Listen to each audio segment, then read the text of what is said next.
अस्मद्गुरुभ्यो नमः। श्रीशैलेशदयापात्रं धीभक्त्यादिगुणार्णवं यतीन्द्रप्रवणं वन्दे रम्यजामातरं मुनिं। लक्ष्मीनाथसमारम्भां नाथयामुनमध्यमाम् अस्मदाचार्यपर्यन्तां वन्दे गुरुपरम्पराम्। హిందూ ధర్మ ప్రేక్షకులకు నమస్కారం. ఆండాళ్ళమ్మవారు అనుగ్రహించిన తిరుప్పావై దివ్య ప్రబంధంలోని 21వ పాసురాన్ని ఇప్పుడు అనుసంధించుకుందాం. ఏత్త కలంగళ్ ఎదిరి పొంగి మీదళిప్ప మాతాదే పాల్సర్యం వల్లల్ పెరుంబసుక్కళ్ ஊத்தப்படைத்தான் மகனே அறிவுராய் ஊத்தமுடையாய் பெரியாய் ஒருத்தோத்தமாய் நின்ற சுடரே துயிலெழாய் மாத்தாரு நக்குவலித்துலைந்துன் வாசற்கண் ஆத்தாத்து வந்து உன்னடி பணியுமா போலே போத்தையாம் வந்தோம் புகழந்து ఏలోరెంబావాయ్. ఈ మహత్తరమైనటువంటి పాసురం యొక్క సామాన్యార్థాన్ని విశేషార్థాన్ని తెలుసుకునే ప్రయత్నం చేద్దాం. ఏత్త కలంగళ్ ఎదిర్పొంగి మీదళిప్ప மாதாதே பால் சொரியம் வள்ளல் பெரும்பசுக்கள் ஆத்த పడైతాన్ మహనే అరివురాయ్. పొదుకు కింద పెట్టినటువంటి కుండలు పైకి అవి పొంగి పొంగి పొరలిపోతూ ఉండేటటువంటి పెద్ద ఆవులు. ఆ ఆవులు ఎలా ఇస్తున్నాయంటే అవిచ్ఛిన్నమైనటువంటి పాలధారను స్రవిస్తున్నాయి. అటువంటి పెద్ద పెద్ద ఆవులు కలిగినటువంటి నందగోపుని కుమారుడా మేల్కొల్పు. స్వామిని మేల్కొల్పే క్రమంలో మనం మొట్టమొదటి పాసురంలోనే నందగోపుడి ప్రస్తావన గోపికలు చేస్తారు.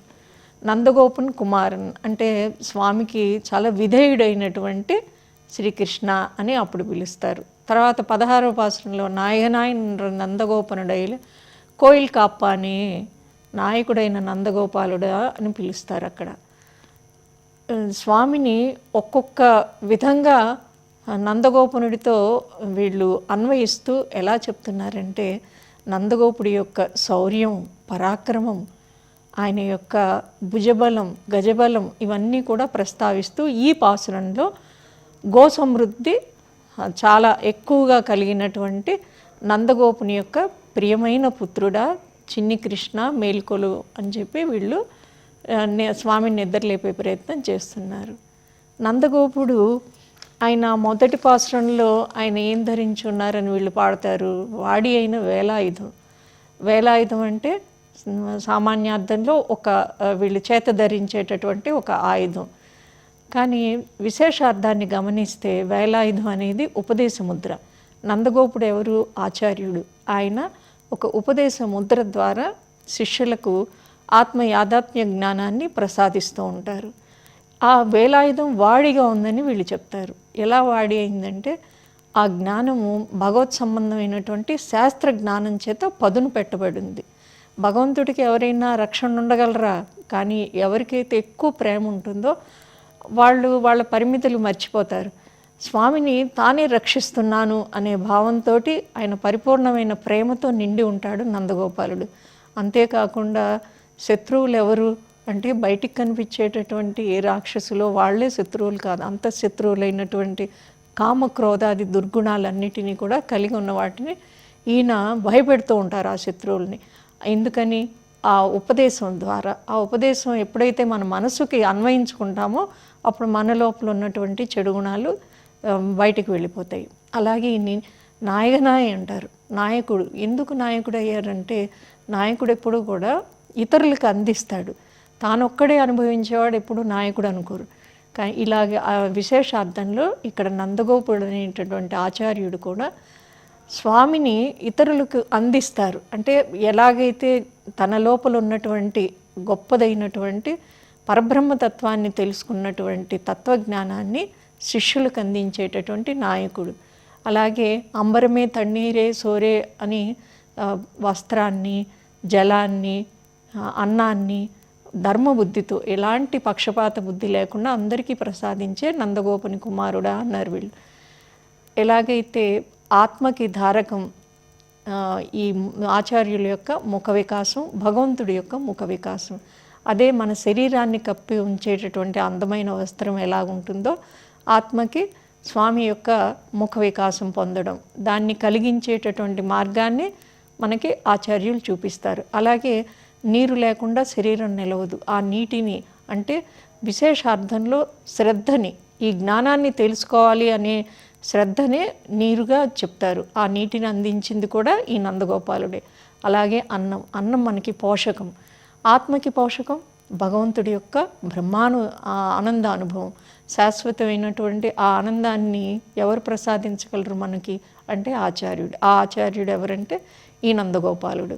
అటువంటి నందగోపాలుడు ఎంతో మదించినటువంటి ఏనుగులు కలిగినటువంటి బలం కలవాడు, భుజబలం కలిగినటువంటి వాడు. ఆ ఏనుగులు ఎలాంటివి? ఏనుగుకి పరమాత్మకి ఉన్న సామ్యం మనం తెలుసుకున్నాం. ఎలాగైతే అంత పెద్ద శరీరం ఉన్నటువంటి ఏనుగు ఒక మావటివాడి అంకుశానికి కట్టుబడి ఉంటుందో, ఈ సర్వవ్యాపకుడైనటువంటి శ్రీమన్నారాయణుడు భక్తి అనేటటువంటి ఒక సూక్ష్మమైన అంశానికి కట్టుబడి ఉంటాడు. అలాగే తన్ని అందుకోవడానికని చెప్పి ఏనుగు తన్ని అధిరోహించడానికి తన పాదాన్ని అందిస్తుంది వంగి. అలాగే స్వామి కూడా తన దివ్యమైనటువంటి శ్రీపాదాలని మనకు అందిస్తారు. ఆ పాదాన్ని మనం ఎప్పుడైతే పట్టుకుంటామో, గట్టిగా విడవకుండా శరణు వేడతామో, అప్పుడే మనం మోక్షానికి పొందడానికి యోగ్యతను పొందుతాం. అలాగే ఎలాగైతే ఏనుగు స్నానం చేసినప్పుడు మంచి శుద్ధమైన జలాన్ని పోసుకుంటుందో, ఆ తర్వాత ఇసుకను కూడా తొండంతో పైకెత్తి తల మీద పోసుకుంటుంది. అలాగే వేదాలు కూడా స్వామిని స్తుతిస్తూ ఉంటాయి. వేదాల చేత స్తుతింపబడిన స్వామి సామాన్యులు అయిన మన మాటల చేత కూడా స్తుతింపబడేటటువంటి సౌలభ్యం కలిగినవాడు. ఇటువంటి నందగోపుడికి సమృద్ధమైనటువంటి గోసంపద ఉంది. సహజం కదా, రేపల్లెలో గోసంపద అనేది సమృద్ధిగా ఉంటుంది. ఇక్కడ నందగోపుడి దగ్గర గోసంపదని ఎలా చెప్తున్నారంటే విశేషార్థంలో గోవులంటే ఆచార్యులు. గోవులు ఈ ఆచార్యులు మనకి ఏం కటాక్షిస్తున్నారు అంటే గోవుకు ఇంకో అర్థం వేదం కూడా. ఆ వేదం యొక్క జ్ఞానాన్ని తాము సంపూర్ణంగా గ్రహించి మనకి అవిచ్ఛిన్నమైనటువంటి జ్ఞాన పరంపర, గురు పరంపర ద్వారా మనకు ఒక పాలధారలాగా, పాలధార భగవద్గుణ అనుభవం, ఆ పాలధారని అందిస్తున్నారు. కుండని శిష్యులు పెట్టాలి. ఆచార్యుల వద్దకు వెళ్ళి మనం సమాశ్రయణం చేస్తే తప్ప మనకి ఉపదేశం అనేది లభించదు. అలాగే కుండ పెట్టకుండా మనం ఎక్కడో నిలబడి మాకు పాలు కావాలి అంటే కాదు. మనం ప్రయత్నం చేసి ఆ కుండని అక్కడ పెట్టినప్పుడు ఆ క్షీరదాలు అంటే ఆ సిరల నుంచి స్వామి యొక్క దివ్యమైనటువంటి కళ్యాణ గుణగణాలను ఒక ధారలాగా మనం స్వీకరించేందుకు అనువుగా అవి పొంగి పొరలుతూ ఉంటాయి. మీరు కనుక పరిశీలిస్తే ఆవు పాలు పితుకుతున్నప్పుడు ఆ కుండ నిండుతున్నప్పుడు పొంగుతూ ఉంటుంది, పైనంతా ఒక నురగ వస్తుంది. ఆ పొంగు అనేది ఎక్కడి నుంచి వస్తుంది? కింద నుంచి రాదు, కుండలోంచి. మనం ఏమనుకుంటామంటే మనలోంచి వస్తుంది అనుకుంటున్నాం. కాదు, మనకి పైనుంచి ఆచార్య కటాక్షంతోనే భగవంతుడి యొక్క అనుగ్రహం కలుగుతుంది అనే దానికి ఈ సంకేతాత్మకంగా ఈ పెద్ద పెద్ద గోవులు, అవి చిన్న చిన్నటువంటి ఆవులు కాదు, పెద్ద పొదుగు కలిగినటువంటి పెద్ద ఆవులు ఈ నందుడి దగ్గర ఉన్నాయి. అంటే ఏంటి? అపౌరుషేయమైనటువంటి వేదాల్లోని అర్థాన్ని, ఉపనిషత్ సారాన్ని కూడా ఆచార్యుడు ఎలాగైతే ఈ పాల ధారల్లాగా అందిస్తున్నారో ఆ ధారలు అందుకోవడానికి మనం సిద్ధమై ఉండి కుండలు మార్చడం ఆలస్యం, అవి వెంట వెంటనే అవి స్రవిస్తూ ఉంటాయి. అంటే ఆచార్యులు కూడా వారిలో ఉన్నటువంటి, వారు పొందినటువంటి గొప్ప అనుభవాన్ని నా మటుకు నేనే లోపల దాచేసుకుందాం అనుకోకుండా ఉదారంగా, వత్సం అంటే ఏంటి? దూడ. మనం శిష్య సంతతికి వారు ఆ వాక్ వైభవం ద్వారా అందిస్తూ ఉంటారు. అటువంటి నందగోపాలుని కుమారుడా, నువ్వు నిద్ర లేచిరమ్మా అని చెప్పి వీరు విన్నవిస్తూ ఇంకా ఏమని స్వామిని సంబోధిస్తున్నారంటే ఉత్తముడయ్యాయ్. ఉత్తముడయ్యాయ్ అంటే దారుఢ్యం కలవాడా, దృఢమైనటువంటి ఒక ప్రమాణం చేత ప్రతిపాదితమైనవాడు. బాహ్య అర్థంలో ఏంటంటే ఈయన మంచి దృఢమైనటువంటి గుణం కలిగినవాడు, ఎట్టి పరిస్థితుల్లో కూడా తన మాట యందు ఆయన ఆడి తప్పడనమాట. కానీ విశేషార్థంలో మనం గమనిస్తే కనుక ఈ శ్రీకృష్ణ పరమాత్మ ఎవరు? బయట కనిపించేటటువంటి నందగోపాలుడి కుమారుడా అంతేకాదు స్వామి ఎవరు అంటే పరతత్వం. ఆ పరతత్వాన్ని ఎవరు ప్రతిపాదించారు? సకల వేదాలు ప్రతిపాదించాయి. అన్ని వేదాల యొక్క తాత్పర్యం ఏమిటి అని అంటే ఏక రూపంతో అవి ఏకీభవించిన ఒక భావనతోటి స్వామి గురించి చెప్తాయి. అటువంటి స్వామి మన కళ్ళ ముందు మన ఎదురుగా ఒక చిన్ని కృష్ణుడిలాగా ఈ రేపల్లెలో ఉన్నారు అనే సత్యాన్ని గోపికలు గ్రహించారు.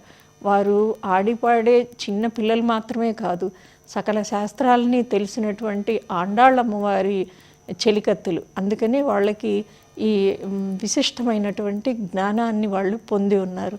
స్వామి అటువంటి పదాలతో వారు తప్ప అర్ధజ్ఞానం తెలిసిన వారు పిలవలేరు. అలాగే వారు స్వామిని ఇంకో రకంగా కూడా సంబోధిస్తున్నారు. పెరియాయ్, అప్రమేయుడా అంటే ఈయన నిరతిశయమైనటువంటి బృహత్వం కలవాడు. వేదాలు ఆనందం ఎక్కడుంటుంది అని వెతకడానికి వెళ్ళినప్పుడు మనస్సు చేత వాక్కు చేత గ్రహింపశక్యం కాకుండా అవి వెనక్కి మరలుతాయి. అంటే మనకి సంశయాత్మకము, విపరీత జ్ఞానము, లేకపోతే వంచబడేటటువంటి నాస్తికవాదం వంటివి కాకుండా యథార్థమైనటువంటి జ్ఞానాన్ని ప్రసాదించేవి వేదాలు. ఆ వేదాలు స్వామిని ఈ విధంగా స్తుతించాయి. ఎట్లాగంటే వాటికి కూడా అందలేదు. అంటే వాంగ్మనసు గోచరానికి కూడా కనపడినవాడు స్వామి. ఆయన్ని వాక్కు చేత తెలుసుకోబడ్డాయా అంటే తెలుసుకోబడలేదు, మనస్సు చేత తెలుసుకోబడ్డాడా అంటే లేదు. మరి అటువంటి స్వామి, అక్కడ ఉన్నటువంటి పరతత్వము పరబ్రహ్మ స్వరూపమైన స్వామి మన మానవ నేత్రానికి గోచరించేలా మనలాగే ఒక మన వంటి శరీరాన్ని దాల్చి మన కోసం తన యొక్క సౌలభ్య గుణాన్ని మనకి చూపిస్తూ కృష్ణ పరమాత్మగా ఈ భూమి మీద అవతరించారు. ఆ గొప్ప గుణాన్ని గోపికలు స్తుతిస్తూ ఏమని చెప్తున్నారంటే, నమో నమో వాంగ్మనసాతి భూమయే, నమో నమో వాంగ్మనసైక భూమయే. ఎలాగైతే చతుర్ముఖ బ్రహ్మ చెప్తారనమాట. నమోస్తునంతాయ సహస్రమూర్తే సహస్రపాదాక్షి శిరోరుబాహవే సహస్రనామ్నే పురుషాయ శాశ్వతే సహస్రకోటి యుగధారిణే నమః శ్రీ సహస్రకోటి యుగధారిణే నమః. అటువంటి వాంగ్ మనసులకు గోచరింపబడనివాడు, వేదాల చేత కూడా తెలుసుకోలేనివాడు స్వామి మన యొక్క చేతనుల్ని ఉద్ధరించడానికని చెప్పి ఈ ద్వాపరయుగంలో ఈ రేపల్లెలో కృష్ణ పరమాత్మగా అవతరించి మా సౌభాగ్యం చేత మా చేత నువ్వు ఇప్పుడు కనిపించేలా మమ్మల్ని పుట్టించావు తండ్రి అని వీళ్ళు కృతజ్ఞతాభావంతో కృష్ణ పరమాత్మని పిలుస్తున్నారు. ఉలహినిల్ తోత్తమాయి నిన్ర సుడరే తుయిలెళాయ్, లోకాన ఆవిర్భవించి అవ్యక్తమైనటువంటి తేజస్వరూపుడా. ఈయన ఎటువంటి తేజస్వరూపుడు? సకల వేద ప్రతిపాద్యుడు, సకల వేదాల చేత ఉపనిషత్తుల చేత అన్ని మంత్రాల యొక్క సారానికి అర్థజ్ఞానాన్ని ప్రసాదించేటటువంటి స్వామి ఒక జ్యోతి స్వరూపంగా ఇక్కడ పుట్టారు ఆయన, ఆవిర్భవించారు. తనలో లేనిదేది కొత్తగా ఇక్కడ పుట్టలేదు. మనం మన కర్మలను ఆ కర్మ ఫలాన్ని అనుసరించి మనం జన్మలు ఎత్తుతూ ఉంటాం. స్వామి ఈ జన్మలో ఇన్ని చేశారు కాబట్టి తర్వాతి జన్మలో పుణ్యకర్మలు ఆచరిస్తే ఒక పుణ్యమైన చోట మనకి జన్మ లభిస్తుంది. మనం ఇప్పుడు మనుషులుగా ఎన్నో కోట్ల జన్మల తర్వాత ఈ మానవ జన్మకు వచ్చాం. అంతకుముందు ఒక చెట్టుగా పుట్టాము, లేకపోతే ఒక క్రిమిగా పుట్టాము, ఒక పక్షిగా పుట్టాము, మనకి తెలియదు. అలాగే ఈ జన్మలో ఇప్పుడు మనం చేస్తున్నటువంటి కర్మల ఫలాన్ని అనుసరించి మనకి తర్వాతి జన్మల్లో ఎక్కడ ఏ ఇంట్లో పుడతామో అప్పుడు నిర్ణయింపబడుతుంది. కానీ స్వామి అట్లా ఆవిర్భవించలేదు. మనం మన కర్మల వలన జీవకోటి జన్మిస్తూ ఉంటే జనన మరణ చక్రంలో ఉంటాయి. మనను ఉద్ధరించడానికి స్వామి తన సంకల్పం చేత ఆవిర్భవిస్తారు. ఈ సంసారం ఎవరినైనా మనం కదిపామనుకోండి, ఎలా ఉన్నారండి ఏంటనండి ఏం చెప్తామండి, ఈ సంసారంలో పడే కష్టాలు అన్నీ ఇన్ని కావు అని చాలా ఏకరువు పెట్టని వాళ్ళు అంటూ ఎవరు ఉండరు. అలాంటి మనకే ఒక హేయమైనటువంటి సంసారంలో తాను సంసారిగా తను జన్మించాడు, అవతరించాడు స్వామి. అది ఆయన యొక్క గుణ వైభవానికి ఒక గొప్ప నిదర్శనం. సర్వ లోకాల్లోనూ సర్వావస్థల్లోనూ సర్వవేదాలు తెలియచెప్పేటటువంటి ఆ పరంజ్యోతి స్వరూపం తేజస్వరూపునిగా ఇక్కడ మా ముందు అవతరించావా స్వామి అని వీళ్ళు అంటున్నారు. మనం పుట్టాక మనకి కూడా తల్లి గర్భంలో ఉన్న 9 నెలలు కూడా మనకి స్పృహ ఉంటుంది.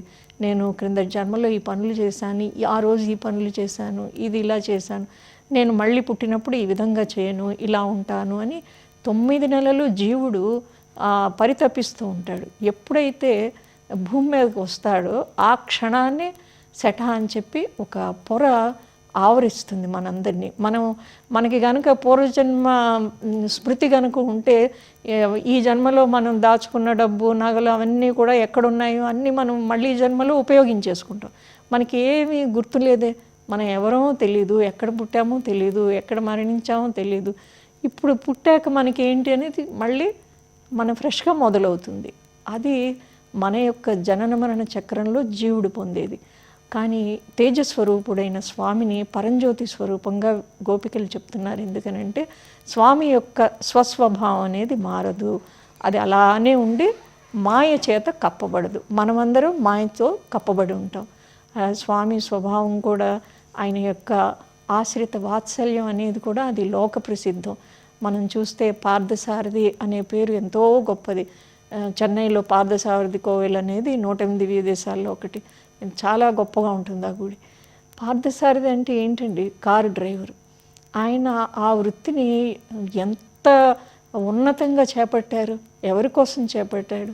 అర్జునుడిని మిషగా పెట్టుకుని మానవాళి అంతటికీ కూడా ఉపయోగపడేలా భగవద్గీతని ఉపదేశించిన జగదాచార్యుడు శ్రీకృష్ణ పరమాత్మ. అలాంటి ఆయన యొక్క దివ్య గుణాన్ని వీళ్ళు ప్రస్తుతిస్తూ స్వామి అడుగుతారనమాట, మీరంతా ఎలా వచ్చారు అని. అంటే మాతారు ఉనక్కు వలితులైందు వాసర్ కణ్ ఆత్తాతు వందు ఉన్నడిపణియుమా పోలే పోత్యా ముందో పుహళందేలో రెంబావై. అంటే శత్రువులు స్వామి దగ్గరికి ఎప్పుడొచ్చి చేరతారట అంటే ఒక పరాభవం చెందుతారు. వాళ్ళ యొక్క శత్రువుల యొక్క యుద్ధంలో వాళ్ళు ఓడిపోయినప్పుడు స్వామి నువ్వే మాకు శరణు అని చెప్పి ఆగలేక ఎలాగైతే నీ వాకిటికి వచ్చి నిలబడ్డారో మేము కూడా అలాగే వచ్చి నీ వాకిటి వచ్చి నిలిచి ఉన్నాము. ఎందుకని అంటే మేము మీకు మంగళాశాసనాలు చేయడానికి వచ్చాము, నీకు మంగళం పాడడానికి వచ్చాము కృష్ణ అని చెప్తారు. వీళ్ళు ఈ గోపికలు ఎంత గొప్పగా మనకి తెలియజేస్తున్నారు అని అంటే, స్వామి ఎటువంటి స్వామి? కృష్ణుడు అంటే చేతిలో ఫ్లూటు, పైన నెమలి పించం పెట్టుకుని కాలు పాదం ఇటువైపు పెట్టి అటు పెట్టి ఒక ఆవు దూడ దగ్గర ఉన్నటువంటి ఒక రూపం మనం అనుకుంటాం. ఈయన రేపల్లెలో ఎన్నో బాల్య క్రీడలన్నీ చేశాక తర్వాత మధురకి వెళ్ళారు. అయితే మనకి కంటికి కనిపించి ఈ తెలిసినటువంటి లీలా వినోదం ఎప్పుడైతే స్వామి యొక్క జగన్నాటకంలో భాగం అని తెలుస్తుందో, స్వామి ఎక్కడి నుంచి వచ్చారు, ఏ పరతత్వంగా స్వామి శ్రీవైకుంఠంలో ఉన్నటువంటి స్వామి ఈ అవతార రూపంలో మనని ఉద్ధరించే కారణంతో వచ్చారు అని మనకి ఎప్పుడైతే స్పృహ ఉంటుందో, మనం అర్చన చేస్తున్నప్పుడు కానీ, మనం అంతర్యామి ఉపాసన అంటే మనం ఓంకారంతో స్వామిని ధ్యానం చేస్తూ, మనలో కొద్దిమంది ఈ మెడిటేషన్ అనేది రోజు చేసుకోవడం అనేది అలవాటుగా పెట్టుకున్నారు, చాలా మంచిది. ఆ ధ్యానం చేసుకుంటున్నప్పుడు ఎలా ధ్యానం చేసుకుంటున్నాము?